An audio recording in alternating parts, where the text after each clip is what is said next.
ان کے لیے کتنا بڑا چیلنج ہے؟ کیونکہ آپ نے دیکھا ہوگا ان کے بہت سارے جو پشاور ریجن کا ان کا اجلاس تھا اس میں بہت سارے قائدین بھی غائب رہے جو رپورٹ ہوا ہے. ہمارے ساتھ اس وقت موجود ہے جناب مصطفیٰ نواز کھوکھر صاحب, کسی تعارف کے محتاج نہیں ہیں, ان سے ہم بات کریں گے. آج بلکہ وکلاء کنونشن تھا تو وہیں سے ان کا بھی پوائنٹ آف ویو لیں گے. خرم دستگیر خان صاحب پاکستان مسلم لیگ نواز کے سینئر رہنما ہیں, ہمارے ساتھ موجود ہے گجرانوالہ سے. بہت شکریہ خرم صاحب, آفٹر لانگ ٹائم بہت شکریہ. اور جناب علی ظفر صاحب ہمارے ساتھ ہیں, سینیٹر بھی ہیں, پاکستان تحریک انصاف کے معروف قانون دان بھی ہیں اور رہنما بھی ہیں. بہت بہت شکریہ علی ظفر صاحب آپ کی تشریف آوری کا بھی. سب سے پہلے مصطفیٰ آپ کے پاس میں آنا چاہتی ہوں کہ پہلے کہاں سے شروع کریں, کیونکہ خط سے شروع کرتے ہیں کیونکہ خط بڑا دلچسپ ہے. آپ نے ابتدائیے کی بگننگ کی تھی. نہیں, خط دلچسپ بھی ہے اور اہم بھی ہے, اس کے مندرجات بھی آپ نے سنے ہیں. تو مندرجات جو سنے ہیں, ابھی میں نے خط خود تو نہیں پڑھا, جب وہ ریلیز کریں گے تحریک انصاف والے تو دیکھیں گے. لیکن ابھی سر دست جو مندرجات آپ نے سنائے ہیں اور جو بیرسٹر گوہر صاحب نے یا فیصل چودھری نے بیان کیے ہیں مختلف ٹی وی چینلز پر, اب مجھے تو یہ کنفیوژن ہے کہ کیا یہ یک طرفہ محبت کا اظہار ہے یا انہوں نے خط کے اندر فوج کو اپنے آئینی رول تک محدود رکھنے کی بات کی ہے. یہی دو صورتحال ہیں. اگر تو انہوں نے فوج کو اپنے آئینی حد تک محدود رہنے کی اس خط کے اندر اپیل کی ہے, دیگر کوئی سیاسی موضوعات پہ انہیں گھسیٹنے کی کوشش نہیں کی, تو پھر تو شاید ہم اس خط کو ایک پازیٹیو لائٹ میں میں کم از کم دیکھ سکتا ہوں. اور اگر ایسا نہیں ہے اور اس کے ساتھ اور بھی چیزوں کا ذکر کیا ہے تو پھر یہ یک طرفہ محبت کا اظہار ہے.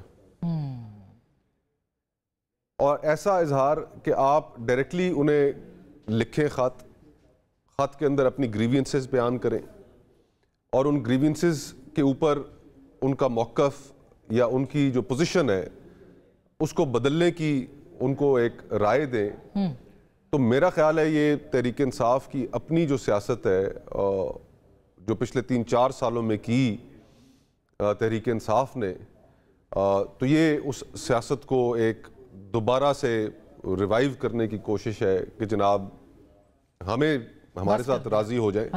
اور آج آپ جن کے ساتھ اہتمام کر کے جن کو آپ نے بیساکھیاں فراہم کر رکھی ہیں وہ بیساکھیاں ان سے واپس لے لیں اور ہمیں فراہم کر دیں. اس سیاست کا ملک کو نقصان ہوگا. میں تو یہ سمجھتا ہوں کہ 76 سالوں سے جو دائروں کا سفر ہے وہ ختم ہی صرف اسی صورت ہوگا کہ جب سیاستدان کلیئرٹی کے ساتھ اس بات پر آ جائیں گے کہ ہم نے حکومت میں آنے کے لیے یا حکومت کو ڈی سٹیبلائز کرنے کے لیے, گرانے کے لیے اسٹیبلشمنٹ کی مدد حاصل نہیں کرنی. یہی میثاق جمہوریت کا بھی اصل سپیرٹ تھا. اس کی شق نمبر 13 ہے غالباً جو اسپیسیفکلی یہی بات کرتی ہے. میں تو یہ سمجھتا تھا کہ عمران خان صاحب اتنی تکلیفوں سے گزرنے کے بعد, ان کی جماعت اتنی تکلیفوں سے گزرنے کے بعد وہ اسی نقطے پر آئے گی, لیکن ابھی فی الحال جو نظر آ رہا ہے وہ تو کچھ اور ہے. یعنی یہ پیغام جو ہے یہ دبے لفظوں میں یہ ہے کہ بس کر دیں, ہم آپ کے ساتھ ہیں, آگے بڑھیں اور اپنی پالیسیوں پہ نظر ثانی کریں, ان کو فارغ کریں اور ہم ہیں نا.